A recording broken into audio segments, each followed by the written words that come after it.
Have you ever wanted to write a book that was like a Hallmark movie? There are specific things that make Hallmark, and we're going to talk to Bryn Donovan today. She actually worked for Hallmark for a very long time. She pitched a lot of books to movies, and she was the one that started their publishing imprint. So we've got a lot of great conversation today about what makes sweet romance so sweet, some of those elements that we don't typically think of that really can make or break the success of a book. And we're going to talk about the behind the scenes of how all of this played out for Bryn and how it can impact your publishing career as well. Let's jump in. Perfect. And that's where I will add in the exit. I'm just going to write down my timestamp here. So the next one we're going to talk about is Hallmark. Give me a little bit of an great. overview Sorry, about I that. spaced out a little bit there. That's okay. That is quite all right. I'm just going to clip that one little pause out and Yeah. they won't even notice. Oh, that's funny. So tell me just a tiny bit about your work at Hallmark. Absolutely. So for years And and this is years. just for me. Oh, yeah. So I had a background as being a writer for Hallmark cards, writing children's books and greeting cards. Okay. Oh my God, And that's so cool. that's what I did for most of my career. I've also worked in advertising, but that's what I did for most of my career. Wow. And so from there, I wound up working on a story treatment for a movie called Christmas in Evergreen. And so I didn't write the script, but I wrote the basic storyline that the script was based on. And then I pitched a publishing business to them. And so for 5 years, I headed up a book publishing imprint for Hallmark Channel. And it was basically like Hallmark movies, except That's all due to you? yeah. So That's really cool. I didn't, it was nuts because I didn't have a publishing background. Well, But it's okay. but I pitched it to the CEO and he said, okay. And so I did that. Now, which was an incredible experience. And I worked with some great authors. Now, eventually I got very burned out. It was a really big job to run a business like that. Yeah, I'm sure. Yeah. And so I wanted to be able to focus a little more on my own author career. Yeah. But it was an amazing experience. And yeah. Wow. I mean, you should talk about that more on TikTok. Like that would be a big one. Oh, well, yeah, maybe so. It was wild. That's so fun. Okay, so for this one then, we're gonna kind of go over your background a little bit, and then we'll talk about what actually makes a Hallmark publishing production Hallmark. Yeah. Okay, great. I Oh, absolutely love yeah. so. Oh, I have a lot to say about that Oh, actually. I love it. I'm so Yeah. excited. Yeah. Okay, so we'll start with your background, and then we'll get into the rest of the conversation because I think it's really good to lay that foundation of like how you got started and how the publisher got started. And then we'll get into all the tips, all the tricks, all the things that you have for us. We're going to do it the exact same way. So you're going to smile and look pretty at the camera for 5 to 10 seconds. You're going to launch into your biography. And then at the end, we will wrap that up as well. Okay, great. Do I do that now? Yep, right Okay. now. I am Bryn Donovan. I am a book editor, blogger, and an author. And my latest book is coming out this year, Her Night at the Museum. And Bryn, today we are talking about your time working with Hallmark. So you actually have a very interesting and creative past working with Hallmark. You've done some pretty cool things, and we're going to talk a little bit about what we need to know if authors are going to be submitting to Hallmark or if they're going to be working with Hallmark in some capacity. So how did you get started with them, and what did you end up doing while you were there? Absolutely. So my background, so I got my master's in creative writing, and then I needed to find a job. And I was very lucky to wind up working at Hallmark. And I worked at Hallmark for most of my corporate career. For a little while, I worked at Target Corp in advertising, but mostly I worked at Hallmark, and I wound up being what's called a master writer for them. That's a job title, but mostly writing children's books and greeting cards and website content, some other things like that, for Hallmark cards. While I was at Hallmark Cards, I worked on a treatment for a movie called Christmas in Evergreen. Now, Hallmark Channel was a subsidiary of Hallmark Cards, so we were in Kansas City, they were over in Los Angeles. But I wound up working on this storyline for Christmas in Evergreen. I didn't write the script. The script is based on my storyline. And fortunately, it did really well. They had like a couple of sequels or 3 sequels. So I worked on that, and I got interested in, because I had published a few books of my own, I got interested in the idea of Hallmark Channel also publishing books that were like the movies. And so I pitched the idea of a book publishing business to the CEO of Hallmark Channel. I creeped on his schedule and found out when he was going to be in Kansas City. And I just emailed him cold and said, "Can I have half an hour to pitch you a business?" And he said, "Okay." And so I wound up heading up a book publishing imprint, Hallmark Publishing, for 5 years. And it was really something. We started from zero to getting books in mass distribution, in Walmart every month, in Barnes & Noble, and in Target, had a few bestsellers. And so I am really proud of that. You And should be. eventually, I did wind up getting burned out. It's a lot of work to run all that. And so eventually I wanted to focus more on myself as an author, which is really hard to balance with a really involved job like Yeah. that. Yeah. Oh, for Yeah. sure. So, but it was a great experience. And I, when I had a book that I wanted to publish, I had to pitch it to producers. They had to okay it. And that experience was really helpful for me as a writer, to learn about how to pitch a book and to learn about how to think about a book like more from an external perspective, like a marketing perspective. One thing they would really push me on, the producers, which was so helpful, was on character arc. How does this character learn or change or grow throughout the story? And it became more central to my thinking about my own writing. Yeah. So it was a fantastic experience. That So makes so much sense. And so, of course, you did a lot of pitching. So you have a lot of tips and tricks for what makes Hallmark Hallmark, what writers can lean into with this. So let's just dive in. What do you have for us? absolutely. So I think these are just my own thoughts about Hallmark secret sauce that I think are also very applicable to heartwarming romance, heartwarming women's fiction in general. If you're trying to write heartwarming small town stories, or that really sweet emotional type of romance, not high heat, but just really sweet, I think that these are good tips. One thing that's really important about, I think, this is my own thought. Okay. No one told me this, so I'm not sharing any trade secrets. It's just my own thinking from watching lots and lots of Hallmark movies. Um, I think one part of the fantasy of a Hallmark movie that an author can adopt is the fantasy of having this extensive emotional support network. So, in a Hallmark movie, in a Hallmark story, you have your best, a lot of times, you'll have a best friend who only wants the best from you. You have your parents and they are rooting for you. You have your coworkers or even your neighbors. They know who you are and they're on your side. And I think in real life, in modern life, a lot of times we don't feel like we have that emotional support network. We don't always have like a bunch of people that we can turn to.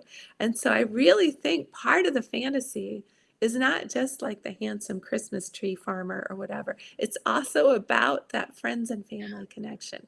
That is part of the reason why the story makes us feel warm and cuddly and safe, that you might not think about consciously. And so another thing that I think is very important to Hallmark movies and to certain kinds of really sweet and heartwarming fiction in general is this sort of ethos of kindness, okay? So in some romance, you're going to have a really snarky main character, and she's got a fun voice, and and it makes you laugh, and that's great. There's nothing wrong with that.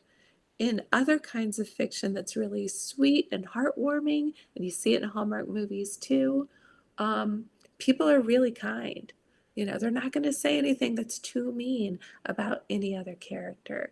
If Yeah. someone seems eccentric, if they're an oddball, there might be like some gentle fun, like some gentle Yeah. poking fun at it, but they are still part of the community. They're still appreciated, even though they're weirdos, which I love that. Oh, for Actually, sure. being a little bit of a kook myself, I love that.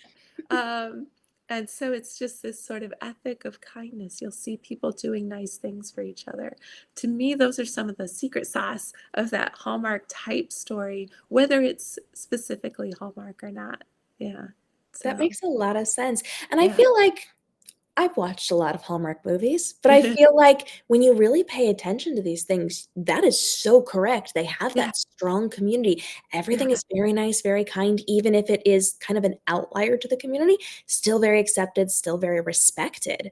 And I Yeah. think that's so Yeah. important to point out because so often when we have conversations about these very sweet, lovely, romantic type books, the very Hallmarky type books, we think man, cute man, wonderful Yeah. man, lovely man, Yeah. that we're going to end up with happy man, and that's kind of what we encompass as a Hallmark story, but you're so correct, it is Right. so much more than that, and having that community aspect Yeah. just can change the Yeah. game for a writer, so I love that you pointed that out. Yeah. And the stakes aren't gonna be too high, okay? Like, yeah, I mean, so someone might worry about, say, keeping their job, which actually is pretty high stakes, Yeah. but nobody's like going to have their life in danger, you know? Um, Right. and so there's not gonna be a serial killer, so the stakes aren't like incredibly high, but they're high on a personal level. Mhm. And that's one thing with stakes too, like if someone's trying to make a festival work, like you may feel like that's the lowest stakes in the world. But honestly, if you feel like it's important to the local, if you're in charge of it and you don't want to be a failure and you feel like your community is counting on you and these small businesses are relying on it for them to continue, that's plenty of stakes. Yeah. Actually, it's really about how you handle it. The one thing that's different with writing now, so my own book that's coming out is spicy. And my agent knew me as a G-rated editor. And so when she got my book, she was like, oh, but it's very natural for me to write a higher level of heat.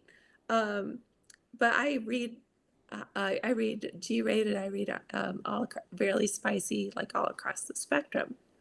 One thing that's different with G-rated romance is the romance beats sometimes come a little bit later because you're only building up to like a Yes. kiss at the end. Yeah. And so things may come a little bit later, to where the first time they hold hands may actually be kind of a big deal. You might be like, oh my God, they're holding hands. And usually you want the characters to meet really fast. Mhm. Sometimes in a G-rated one, you can scooch it over a little bit later. You can do a little bit more of establishing those characters before they meet because of where you're ending up is like is a little bit. It just moves everything a little bit. Yeah. So Yeah. and when you're writing G-rated romance, I think you're really the good thing about it that you can learn no matter how spicy you're writing is that you have to show how they connect on a personal level, and you don't have anything else. You don't have too much like uh, lustful thoughts in the G, so you really have to think about what do they like each other? Why are they perfect for each other as human beings, which is a great thing to think about no matter what heat level you're at. You know. Yeah. And then you're looking for little ways to show that connection, maybe like little touches, right? Like that someone brushing their hair out of their Yeah. those like little, or just like touching their arm to get their attention when you could just say, "Hey, John," you know. Looking for those little touches. Yeah. So sorry, I had a lot to say about I about love that though. yeah. And I feel like So that really is such a good point because in a world where people heavily lean into more of the spicier side, yeah. we are getting more toward a lot of those physical things. We kind of get away from some of those personal connections. And so Yeah. whether you're writing that G level or that PG-13 or that R level or whatever you're writing, having those small moments, those personal connections, the little touches, as you mentioned, is Yes. really important to build that up. And being able to understand it kind of goes on a scale depending on where you're going to end up. So things get bumped a little bit further or a little bit closer, depending on how you're doing that. And I very much like the visual aspect of creating that scale. So I feel like that's something we can explore even more in follow-up videos, so follow along for more conversation on that. And so when people are creating these books, let's say they do want to get into where that Hallmark space. Any tips on that side? Yeah. Yeah. Um, you other than so I'm sorry, I'm not quite clear on what you're asking. If So people are it trying to work more along the lines of that Hallmark space, is there anything that they can do to kind of give themselves a creative edge or an advantage to get to that? Or is it just something that is write your book, do what you need to do, and then figure out where it's going to fit in? well, I will say that there are a couple of storylines that are maybe a little bit overdone, so that you have to have something a little fresher if you're doing that. So, big city girl comes home to the small town.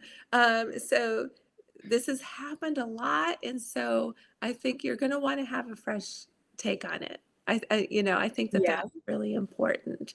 And not that there's anything wrong with it, but you want to make sure that your story stands out. You can sometimes when you're thinking, "Oh, I want to write a Hallmark story," you think, "Well, I'm just going to do everything that they do, and then I'll do it right." But no, you got to have something a little bit original. You got to have something. Um, you got to know your character and have them be a real character. Yeah.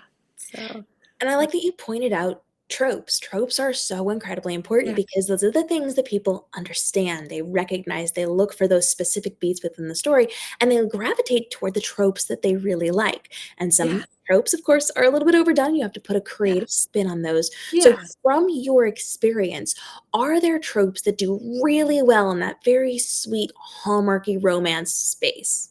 Okay. So second chance romance is very good for sweet, because while there's not too much going on with them on the page, they still have that past history that can sometimes help them know that person is the one. Okay. And so that really helps, I think, particularly so I think second chance romance really works well with sweet. So does friends to lovers for the same reason. Yes, they're not getting all hot and heavy together, but they already know they kind of fit because of that past history. Both of those I think work really well. Um, so let's see.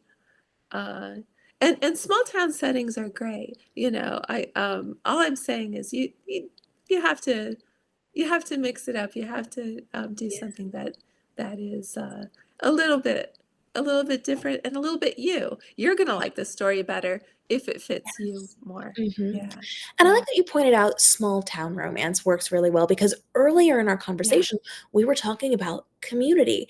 And yeah, with a small town, you have a very specific set of cast members. It is a yeah. small town, it is a closed area. Everybody's going to know everybody. Everybody's going to know what's going on. When somebody new shows up, everybody wants to be in their business. And so Yes, we have a small collective that's then able to be our core cast. Whereas something like a big city, you might not know the people in the store you walk into, or you might go into a bakery that you've been to before, but they get hundreds of people and they don't know you. So yes, having exactly. that small town really makes an impact, right? And the small town is a metaphor for a lot of things. Like I say, it's a metaphor for that, having that emotional support network. It's also a metaphor for instead of being caught up with surface appearances and being caught up in materialism for materialism's sake. It's more about like the idea that I'm going to focus on what's important, on people, on the people that I love, on appreciating small things, you know.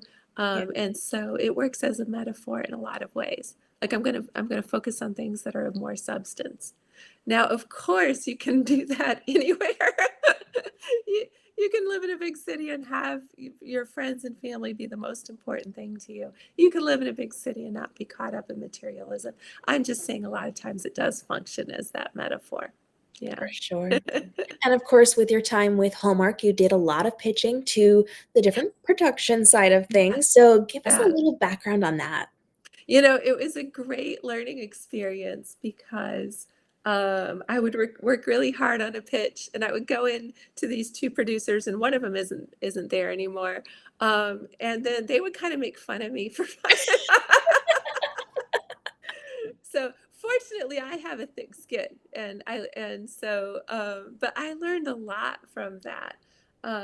But it taught me a lot about boiling down a complicated story into really simple communication, which of course they have to do if Right. which we have to do in book marketing, you know, which we have to do if which you have to do if you're making a movie, to be able to boil it down. And it really taught me the value of high concept also.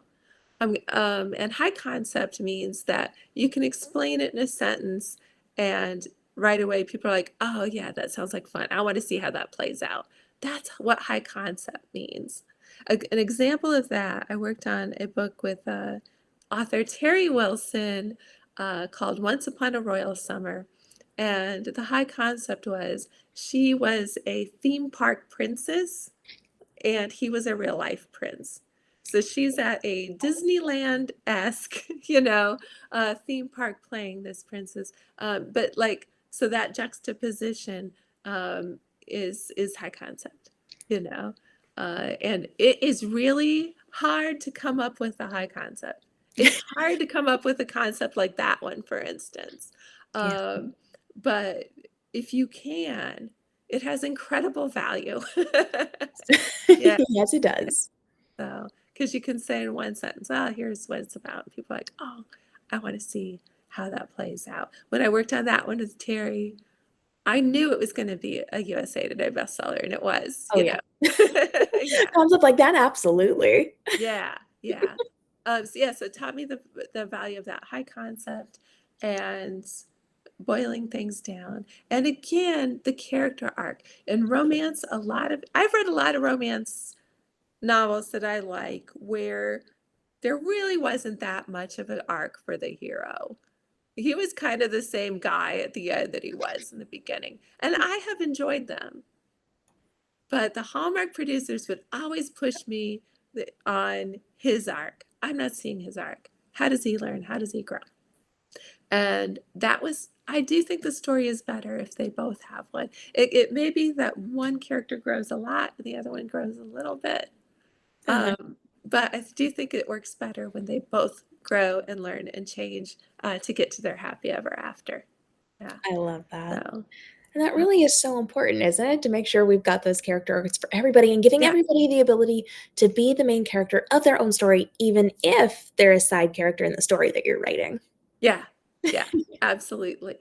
And a lot of times, the male producer would ask me, "Well, why does he like her?" Which is such a great question for Yeah. romance writers, right? Yeah. Like he's a handsome CEO, and for some reason, he just likes this person. Yeah. Okay, but how come? And when you think about it, it makes the story better, I think. Oh, You yeah. know, if you're like, oh wait, I know exactly why these two are together. Yeah. So I always like having explanations for things, and I feel like that yeah, allows us to explore so much of ourselves as well when you can kind of yeah, identify, well, this is why, these are the connections, these are the personality traits, these are the things that are happening, and it's maybe why we're connecting with certain people that we're connecting with. So it's kind of like this yeah, beautiful psychological revelation for us when we see it Yeah. in books too. Yeah, absolutely. I mean, of course, it's a thing with wish fulfillment where the woman has this perfect guy who's just crazy about her, and that's fine. But I think that if we recognize, certain personal qualities, that play into that, if he likes her for a specific reason, I think that can help us appreciate our own personal qualities too. Absolutely. Yeah, yeah. So, Absolutely. And so I yeah. love that you have this experience working with Hallmark for so many years. You were the one that started their publishing division, which is just the coolest thing. I Yeah, love that. unfortunately, when I parted ways, they stopped doing the books, Yeah. and I think it would have been hard to continue, Yeah. but it was a really great experience, and a lot of Hallmark movies are still based on books, Oh, yeah. lots, Mhm. yeah, And we've had some of them here on the channel. I will link those episodes down below yeah, for all of you to watch as well. yeah. So for you, Bryn, do you feel like this heavily played into then how you're able to represent your books now that you are working with an agent and you're getting published and you're doing all of these cool things? Yeah, yeah. Like I say, it really helps me think about books from that sort of bird's eye view, whereas usually we're kind of in the weeds, with our own stories, and it's a little hard to get that perspective. But I think it gave me more of that kind of commercial perspective, even as I'm doing the creative work, So Mhm. anymore, I don't want to work on a story until I have a title and a log line that I think is catchy. I think that's Yeah, so yeah, smart.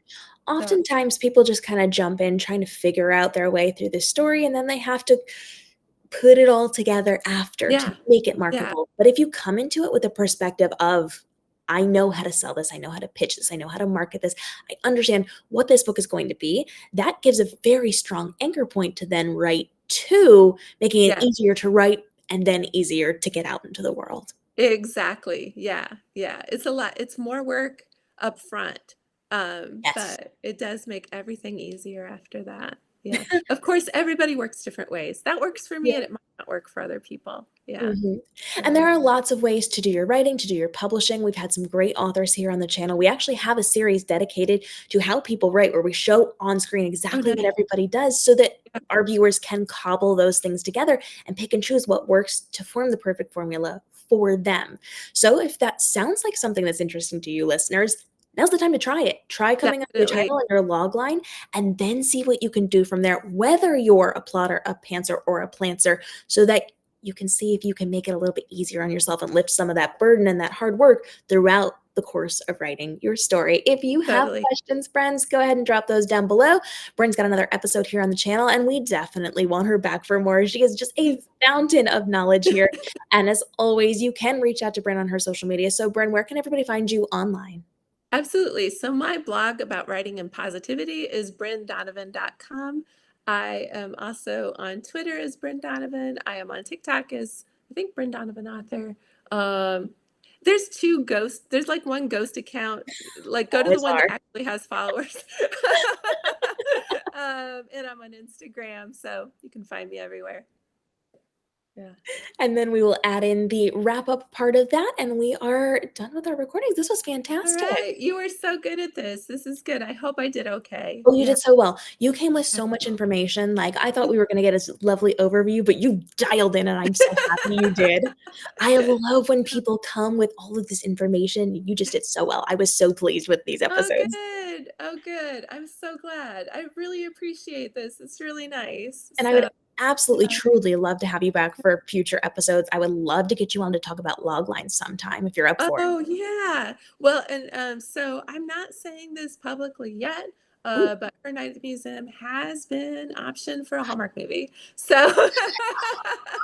I'm so so it could be happy a for fun. you. So it could be a fun talk later. Oh, please, yes. Whenever Yeah. you're allowed to publicly talk about that, like, when you're ready for the announcement, please let me know. We can film in advance, and the day that you release it, but it doesn't have to be, we can release an episode on it and what I it's gonna think be like, that all those that would things. be wonderful. And the funny thing is, like, I know producers over there, but I didn't even do anything. I didn't even do anything. Like, That's so funny. like just one day, my agent texted me and she said, and there weren't any conversations beforehand. They just sent over an option. Listen, I'm like, the book doesn't come out for 10 months, but okay.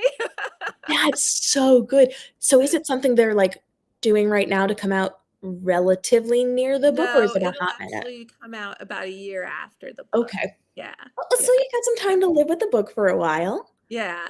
But yeah, it was funny. Like you would think it was like I had thought about it. I thought, maybe eventually I know a couple producers over there. Maybe I'll Yeah, talk to them. But I didn't do anything. that's really funny. I And love neither did that. my agent. So it got announced in Publishers Marketplace, and a film Okay. scout picked it up. Oh, And then they took it to, and then they reached out to my agent, who I guess sent them like the draft as it was then. okay. And that's how it got optioned. That's so cool. I've had a number of authors come on the show to talk about their experiences going into the movies, and everybody just Yeah, has such wildly different experiences. It's so yeah. fun to hear about it. And in this case, I do know the producer, Yeah, even though I didn't pitch it. So, right. she does like me, and it's really funny because the reason I'm sorry, you probably want to get on with your day, but I I think do this is not. I wanna hear every I detail. think this is a good story about just being a nice person. Okay. Yes. So, while I worked at Hallmark Channel, every time they finished a movie, it would get like when it was set in the schedule, everybody in the company would get an email saying it's locked, which meant, it was locked into the schedule. Uh-huh. And so me, just like as a like just as a matter of I would always email back and say, "Hey, congratulations," and I would say something about it, like why I thought it sounded cute, or "Oh, I like that actor," or whoever. Yeah. I would just always email back and say congratulations. Mhm.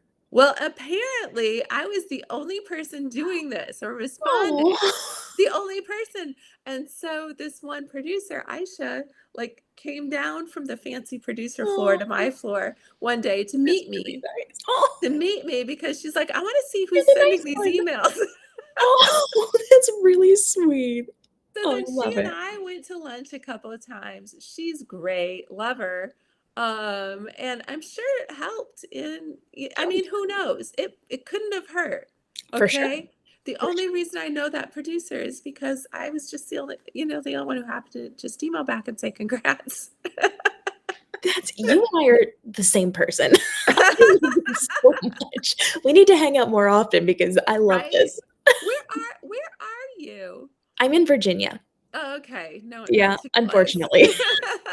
I am at some point headed down south toward the Florida area, so Okay. yeah, if you Yeah.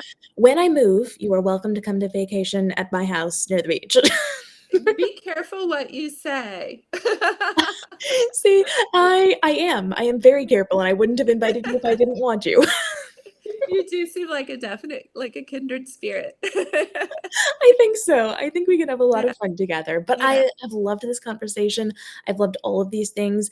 If you still talk to your producer friend at Hallmark, if she ever wants to come on the show, I would love to have her Oh, on. yeah, yeah. That would I'll be ask her great. about it. Thank Yeah, for you. sure. If she's up Sure. for it, just send me her email and I'll send her all the information and we'll go over it. I love having like Nice. TV people. I've had Yeah. some actresses, and some like really cool people, but I don't think I've Oh, ever that's nice. Yeah. had an executive producer, but not a producer. The man who Mhm. did, the Swan Princess movie. Oh, Who nice. yeah, Nice. so a lot of Yeah. interesting people. I've had some Disney animators, but I love, like, Oh, TV that's and really entertainment cool. people. It's just a really Yeah. it's fun for me. It's for the viewers, but it's for me. I That's have great. so much fun doing these That's conversations, but this has great. been I love wonderful. it. If you would be able to send me 1 or 2 photos of yourself from waist up, I So saw how you do that, so I'll find yeah. something. Yeah, Yeah, yeah, just straight on angle. Your yeah, body doesn't have to be. It can be kind of turned to the side if you need to, yeah, that's fine, but I yeah. need it to not be tilted up or down too, Right, right. and then Yeah, just don't cut off your arms or your head. That'll be for the thumbnail. yeah. And then when you Okay. send those to me, I will edit up the videos because I have to add in my intro, my wrap-ups, and all those fun things, Yeah, and yeah. those will be out. I'm gonna space them out by a couple of days, so I will let you know when they're coming up, and I will send you Great, links and then from I'll there. share for sure. Yeah. Wonderful. And please do send me the link to your blog post about the log lines so that I Oh, can yeah. Yeah, you bet. Okay. All right. Very good. You're really good at this. Thank you. I've been doing it a really long time, and I have a lot of fun with it. Yeah, it's awesome. All Thank you. right. All right. Well, I will be in touch to get you on for more episodes and just to hang out and have fun. All I hope you right. have a great rest of your So good day. to talk to you. All All right. We'll right. talk soon. Bye.